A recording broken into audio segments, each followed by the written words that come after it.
So here's another thing to think about, and the importance of awareness, and really the demand for more meaningful content.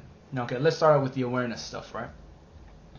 If you take a look at a lot of the big brands, why so much money is put into advertisement. It's because people understand that the more you put stuff out there, and the more people are aware of what you have to offer, whether they be products or services, the more they may realize that they may need your stuff. So where there wasn't a need before, by constantly pushing out an awareness of these things they want you to buy, you're then going to feel the need to have it. Say, for example, Coca-Cola or Apple, especially Apple, freaking geniuses at their marketing. But not only that, they created good products, but, by seeing everybody with an iPad in their hands or an iPhone, people were more likely or inclined to need the product. All right. So that's the power of awareness, and then that leading into a realization of a need you thought you didn't have, but now all of a sudden you do need. Right. Now, the problem I have from that standpoint is that obviously it's driven from a consumerism point of view. I'm not saying it's wrong. We live in a capitalist society, and these are the rules that we play within.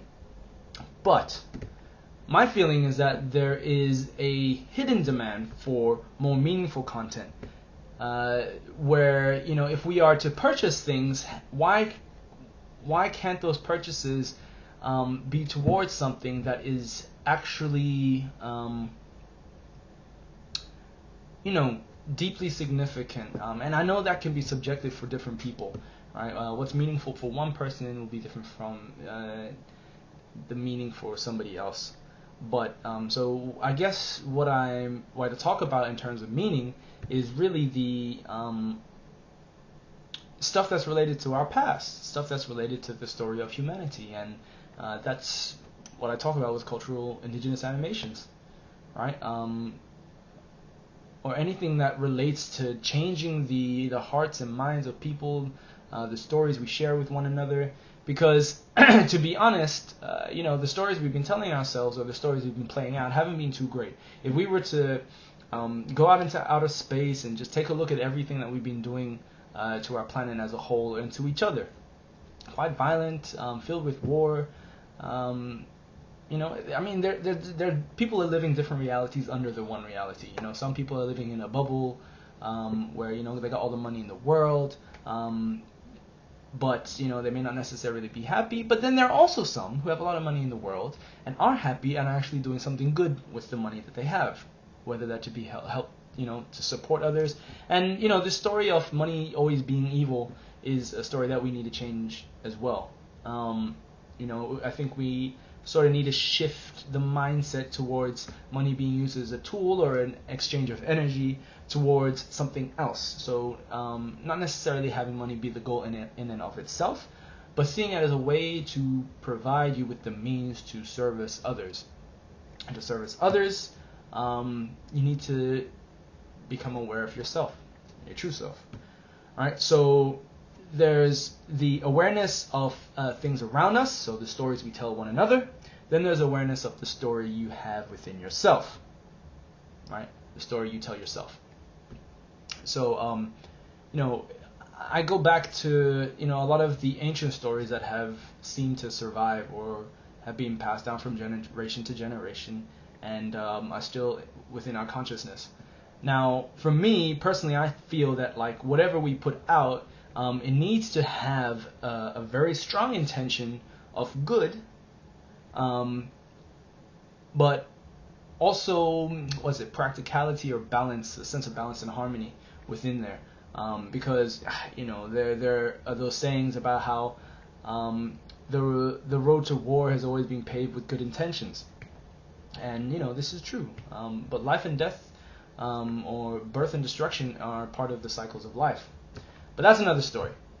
So if we go back to the awareness factor, there is a demand for people who are seeking out ways to improve themselves, ways to rise above the harsher realities that we have formed for ourselves.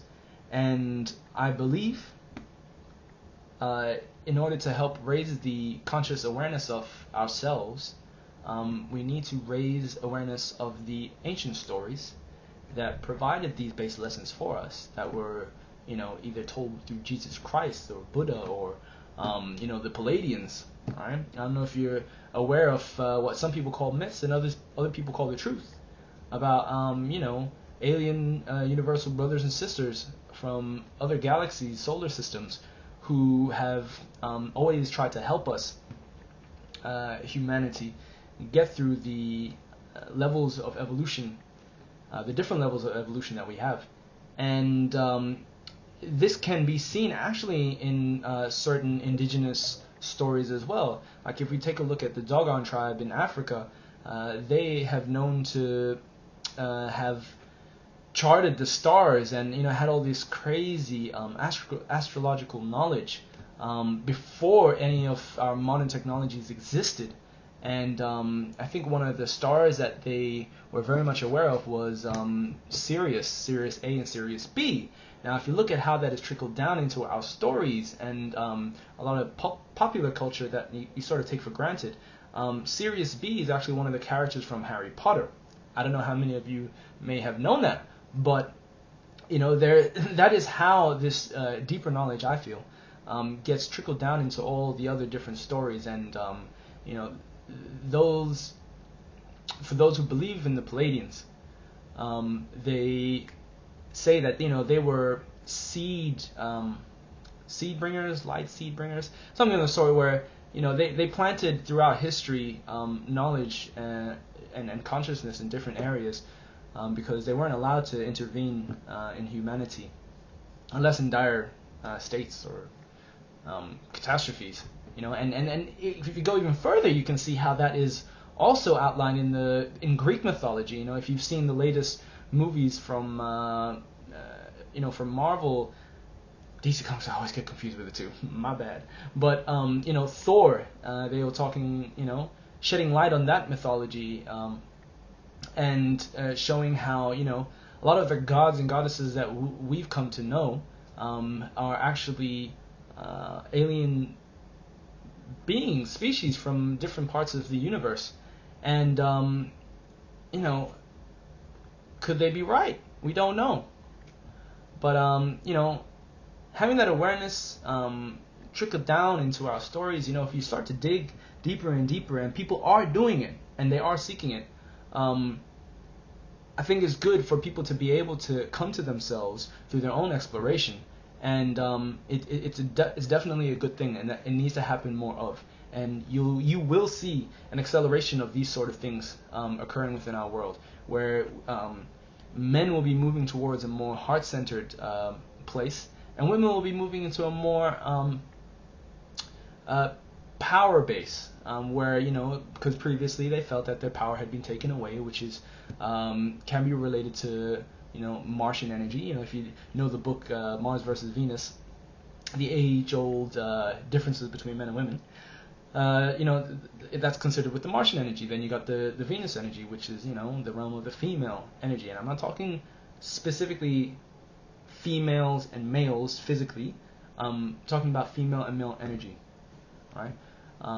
Because don't have issues with those men who feel like they are women or women who feel like they are men. Really, it's their choice, and only I don't say it. Only God knows.